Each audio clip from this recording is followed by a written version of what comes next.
who could do something like this? You know, why? An early morning house fire ends with a horrifying discovery. Didn't just die in a fire, but she was murdered. And the search for who's behind this violent attack. It wasn't random at all. It was somebody that knew her. 100%.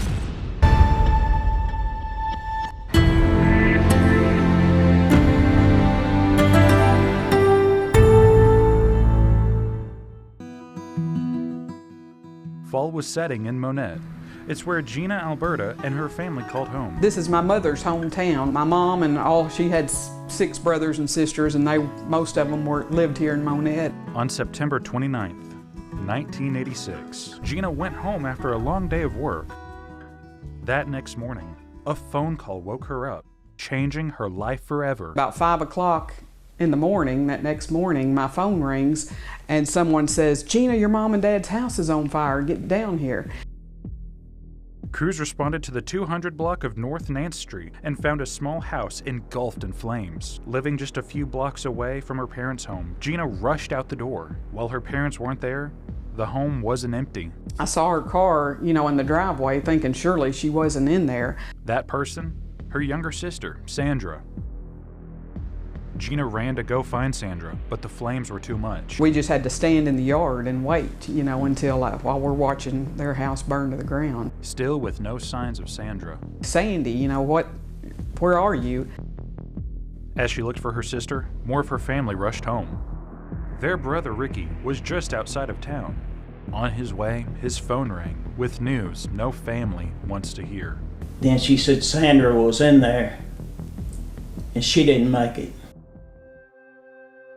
That was the longest drive I ever took to Monette. After crews cleared the fire, something stood out to the family. And it was real suspicious. They were marking it off with tape. Why are all these cops here? And, why are they here all day? And what's going on? Later that day, the family finally got their answers. The sheriff pulled Ricky, his brother, and their dad into City Hall to break the news. Your daughter didn't die just in the fire. She was murdered, brutally murdered. Firefighters found Sandra in the parents' bedroom, lying in a pool of blood. The autopsy report stated that Sandra died from 40 stab wounds and was shot 4 times. Police believed the fire was used to cover up the evidence. When you'd watch the video and you'd see them rolling her out in that body bag, and you said, "That's my sister in there." It's hard to see. We just kind of fell to our knees. We just, we're in shock. She was a beautiful girl. You could show her picture, and that's the first thing people say. She's a beautiful girl. Even in a large family, Sandra always stood out. We're all older than her, but she was bolder. The youngest of 5, Gina said Sandra was always someone you could turn to. My car broke down, and so anyway, I was stuck without a vehicle, and I had to call Sandy. I said, "Please let me use your car," and she did. She was popular in high school, with aspirations of becoming a hairdresser, just like Gina and Sandra's older sister. She was there as often as she could be, so yeah, I think that was her intent. Someone ready to start her life, but not without her troubles. That's something her brother Ricky will always remember. His last memory of Sandra. And she was troubled. She didn't go into it. And I told her about Jesus. And I said, "You just need to have a talk with him and tell him your troubles." And she called me back later and said she did have a talk with him, and she felt better. They never expected anything like this to happen to their family. In fact, they chose to live in Monette for how safe it seemed. When we were growing up, you could walk the streets, ride your bike, go anywhere. You never worried about anything bad happening. Which makes this brutal murder all the more puzzling. At the time, Sandra was the only one home. With the house left charred, where would investigators start? With her wounds and everything that she had, it was clear that it was a homicide. This was somebody that definitely, had intentions on killing Miss Alberda. Investigators kept digging through the charred remains, looking for even the smallest of clues. Usually there's a pattern to every kill, and with this one there wasn't. It was more like, it was just someone, definitely wanted to get her. Of course, we had no clues. We had no idea of what we were looking for, but you know, fear sets in, and you're thinking, are they after all of us? Since that night, this case has been through generations of detectives. Not a day goes by that I don't think about this case. It was somebody that knew her. 100%. Sergeant Charles Garr continues the search to find out who killed Sandra. Reports said investigators interviewed 700 people. No one ruled out in this case. Mona's a small community, so everybody knows everybody. Investigators found 4 spent shell casings from what they believe to be a .25 caliber handgun. Finally, a lead. Or what should have been. They ran down so many different .25 caliber handguns in this case. To me, it seemed like almost everybody had one. And as for the knife used in the stabbings? I believe it was more of a small blade like that that the suspect had with him. Investigators first thought it was drug-related, but Garr feels differently. I don't think that's the case. Why not? It's too personal. You know, if you rip off a drug dealer, yeah, you're liable to get killed, but not to that extent.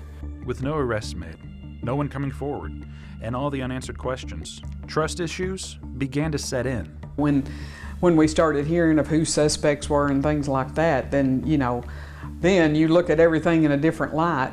They do it, everybody you look at suspect, because could have been anybody, because we don't know why or who.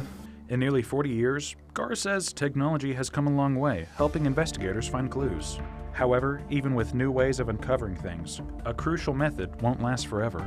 And that's why it's so important that when you go to a crime scene, everything is done right there. The initial investigation is so important because the evidence will be there forever. You know, witnesses won't be.